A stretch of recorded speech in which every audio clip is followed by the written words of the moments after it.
what's going on, guys? Trev back again, here to bring you another video. This one's going to be doing my review for this week's episode of The Walking Dead Season 5. This week we got to see The Walking Dead Season 5, Episode 7, which was called Crossed.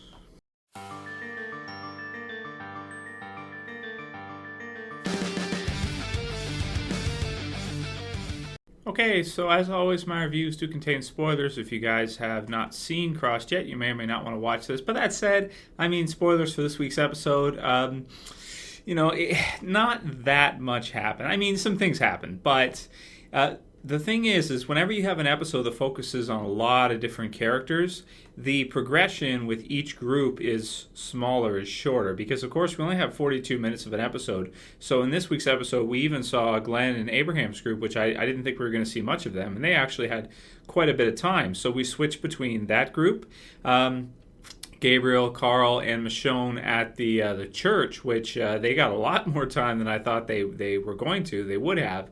And then, of course, our core main, exciting story right now for the mid-season finale with Rick and, a small portion of the group, attacking or trying to get Beth and Carol away from Dawn, trying to get them back. So now I'm going to try to remain as positive as possible with this review, because I am feeling a bit under the weather. I have a head cold, so don't judge me. It's pretty hard for me to do a review right now, and to be honest, I'm sick, so I didn't really enjoy the episode that much as I thought I would have. Now, if I was feeling better, I may have enjoyed it a lot more, because your state obviously affects the way you perceive it and how much you can enjoy something. If you're sick, everything kind of sucks. This episode for me, it didn't suck. It was a really good episode based on like a regular TV series. But for The Walking Dead, it was a little bit of a letdown. Now, I like I said, I'm not feeling the greatest, so maybe it's just me. But to give my honest review with this week's episode, I liked it, but my hopes were a little bit higher than what we actually ended up getting. Now, that said, there was some really exciting parts in it. The most exciting part for me was when they set up Noah, and then of course the cops came in, and then they captured them, and then the third one drove in. That for me was really exciting, and you get to see a pretty good scene between Daryl, and he fights with that sergeant, Lampson, Bob Lampson, I believe that's his name, Lampson. And that was pretty exciting. I really liked when Daryl grabbed the zombie head and hit him with it. That was cool. I don't know how many zombie kills there were this week. I was trying to decide, like, zombie kill of the week. It's like, what zombie kills did we see? I mean, I would have given it to Gabriel, but he didn't finish off the zombie that was wearing the cross. So I don't know. For that, I guess this week there won't be a zombie kill of the week, because to be honest with you, I don't even know if there was a full one, or if there definitely weren't very many good ones, if any at all. I have to watch it again, but probably none.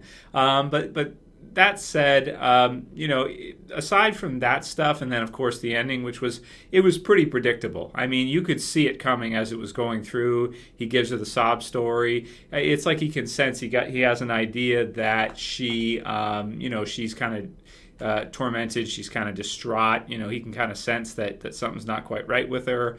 And of course, as we mentioned in the predictions video previous, and a lot of us were talking about, Rick bringing Sasha along with him. Now, they don't have too much in the way of numbers right now, but she just lost Bob. So she's not really in the type of state to be doing this, to be doing what she's doing. So, I think it is logical. It does make sense that she could fall for a sob story at this point in time, because usually she's so tough. So I think it makes a lot of sense that they went this route with it. Plus, that guy's really crafty, and he's really, he's not, he's great if you have him on your side. I'm actually surprised he didn't take Dawn out and become the leader of the officers himself, because he's pretty damn tough, and he's pretty crafty. He's pretty intelligent. So, he comes up with that, and then you can see it coming as she's looking down, and he runs up behind her, bum rushes her, and hits her head into the glass as she's looking to snipe down whoever it was.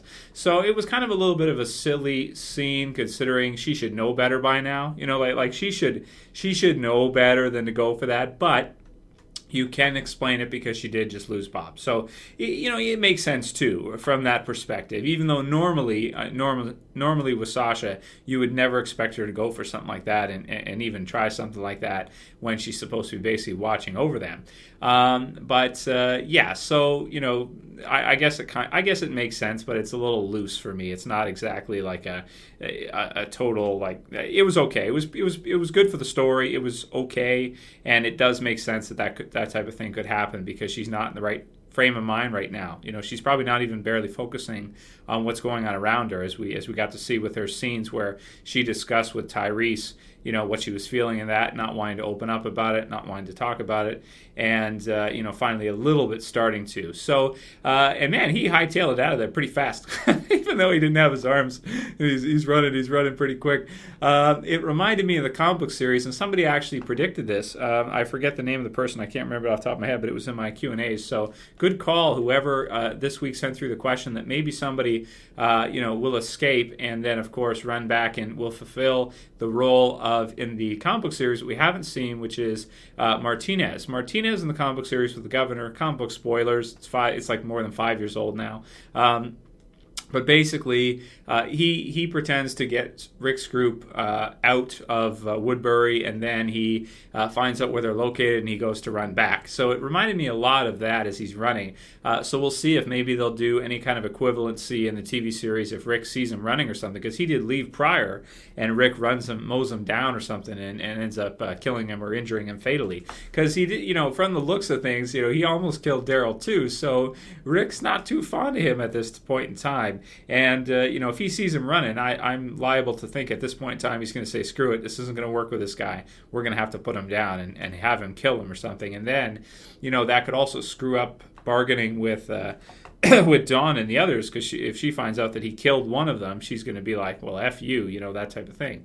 She's already a control freak as it is. So anyway, we'll discuss more of that in the predictions video later tonight. I'll still do that even though I'm not feeling well, because I kind of want to give my thoughts on how I think that's going to play out with the negotiation and stuff. Because Dawn's a control freak. Don't forget that she's a control freak, and she likes to be in control of situations. And if she cooperates with Rick's group, she has to relinquish that control, and cooperate with them, right? So is it within character for her to do that? We'll discuss that more in the predictions video. So if you're watching this after Sunday night, feel free to click the Trev's Jan 2 channel name, verified now, yeah, verified, and click it in the channel so you can see it. So we'll save the predictions for that. Aside from him getting away, which is a great development, I did like the concept. I did like the idea, and it also makes sense for our survivors because they're not okay when the governor attacks. The prison. He takes, of course, Michonne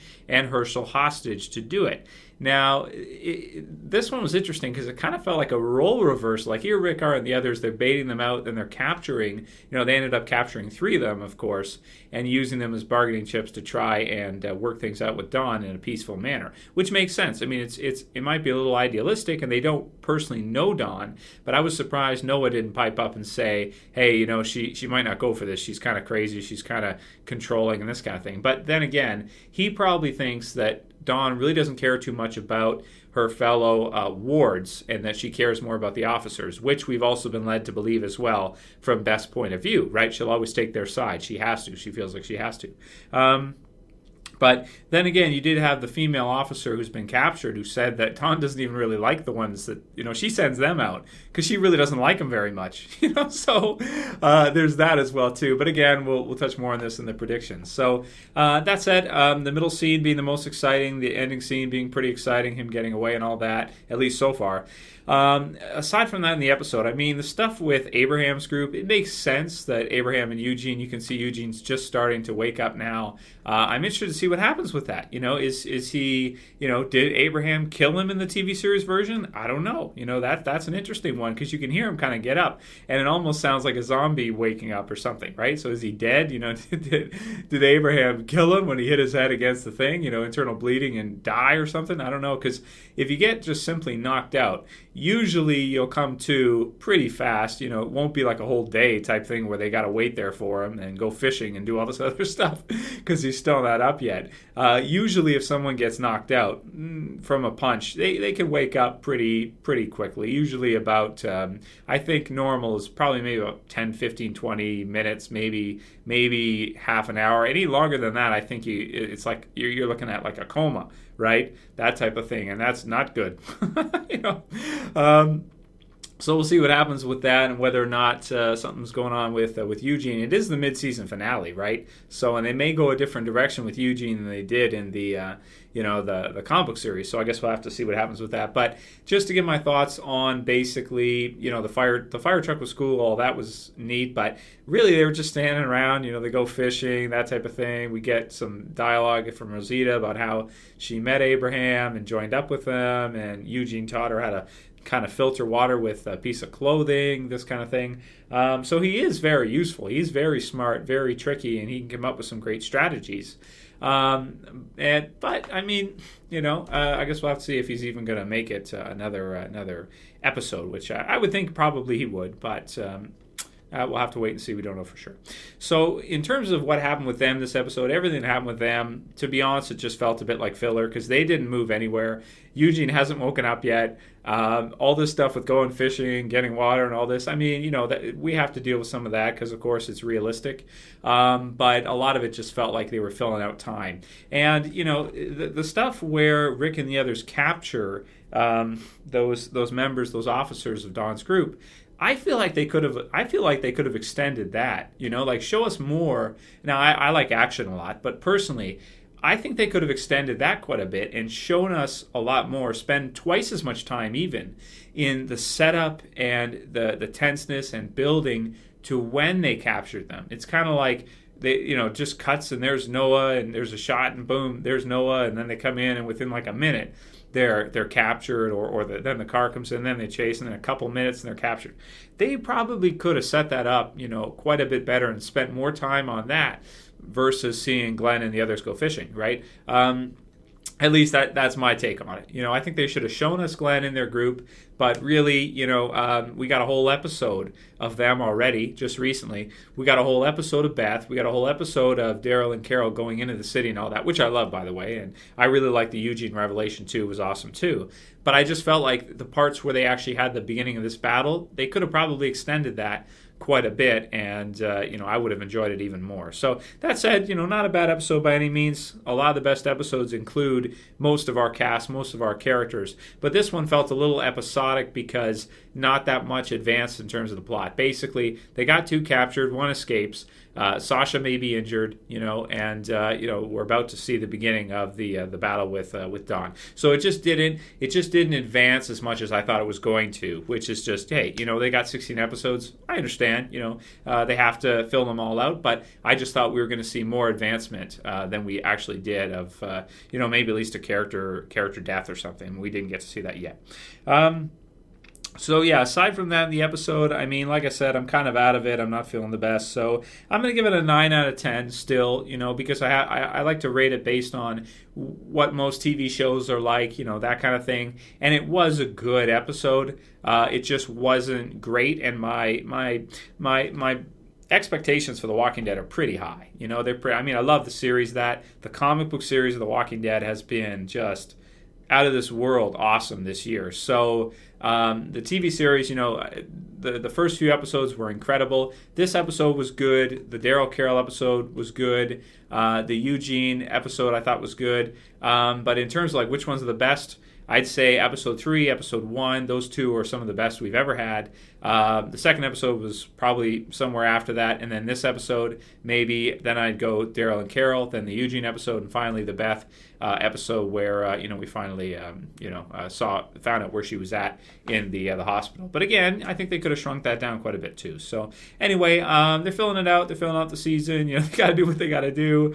I still enjoyed it, and let me know what you guys thought about this week's episode. And just the last 4, the chunk. What do you think about these 4? This new story arc? Are you still as excited as you were? Something about the Terminus and the Hunters was just really like, I don't know. It was really exciting. So anyway, we'll talk more about this when I do my review for this half of the season. Once this half ends, I'll go back and do a review for the entire first half of season 5 and give my thoughts on it cumulatively, each episode, and kind of rank them and give my thoughts on which ones are the best. So stay tuned for the predictions video coming. Check the channel if you're interested to see if it's posted yet, and let me know what you guys thought about this one. If you like this sick review, please thumb it up below. If you want to help support the channel, as always, share it, favorite it, guys. You know what to do. And if you're new here, you want to check out those videos like I talked about, the predictions. You want to see my review for the first half of season 5. Really easy. All you got to do, click the subscribe. And yeah, that's it for this one, guys. I'll see you, of course, later for the predictions for next week. 9 out of 10 from Trev. Good episode, but my expectations were pretty high. Not let down, but kind of like, it was okay. It was good. It was just good. It wasn't great. It wasn't fantastic. Just good. Let me know what you guys think. Anyway, call it here. That's it for this video, guys. See you for the next one. As always, it's Trev. I'm saying peace.